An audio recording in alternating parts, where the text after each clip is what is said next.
kumudzi kunogara shumba, kunogara vanhu, vana baba wedu, vana sekuru vedu, hanzvadzi dzedu. Pana asina kuomerwa neZimbabwe. Saka basa redu, donzvo redu reZimbabwe yadzoka, handei kuvanhu vaya vakakanganikwa.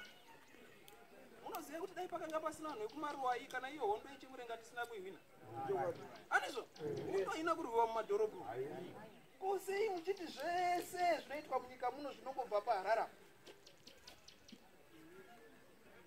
Imimiwo sei muchizvitendera? Unonzi Harare yati zvanzi kuHarare. Pamwe ma-MP amunoisa ipapo zvisinei kuti ndeye bato ripa, hamutowazivi. Hawatombouya kuno kutaura nemi. Kwete kukuwakirai dhamu kana kuteerera. Hawauyi. Zimbabwe yodzoka yoti isusu basa redu taona kuti zvoto zvawanda. Isu basa redu ngatiende kune vanhu kumusha, kuna ana mai, vana baba, hanzvadzi nana mukoma. Toti tadii kuti tivake chinhu chimwe chete. Totaura kuti imi mu-MDCT tinozviziva kuti ndimi bato rezvematongerwo enyika rinopikisa rakakura munyika ino.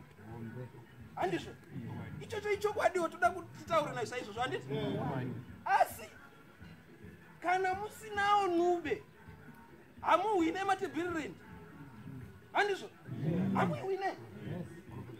Munoona? Mukatarisa maresults ema-elections 2018. Pane 10 constituents dzakaenda kumatebhirirendi. Dzaifamba kunga dzakauya kwatiri kuvanhu. Ngatisati dzeku-MDC, dzekuvanhu. Tiri kurwira chinhu chimwe chete. Handizvo? Ko kana paitorwiwa hondo chaiyo yedu yechimurenga, ZAPU neZANU hadzisairwisa mumhando imwe chete. Ndizvo zvoka munomhanyira tsuro imwe chete. Imbwa dzoti iyo iri kumhanyira tsuro iyi yaenda hapana kana neyamunobata kana imwe chete. Makamunzwa zvaitaurwa naMunangagwa? Hanzi tinowanzwa vachingodi tinohukuresi tirimbwa. Hanzi tinoukura tichiukura tichingoukura. Ivo vachidi vachitonga vachingotonga. Asi ndizvoka nekuti isu imi nesu tavatendera kuita izvozvo. Tichibva pano tichienda kwatinoenda, kwatinogara, kana tichifungisisa mumufungo medu upenyu hwatingada hwedu isu nehwevana wedu ramangwana, upenyu rudzii.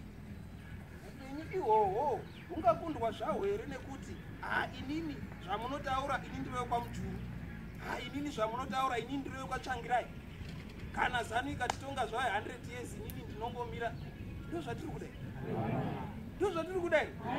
Zimbabwe yadzoka. Zimbabwe yadzoka kupi?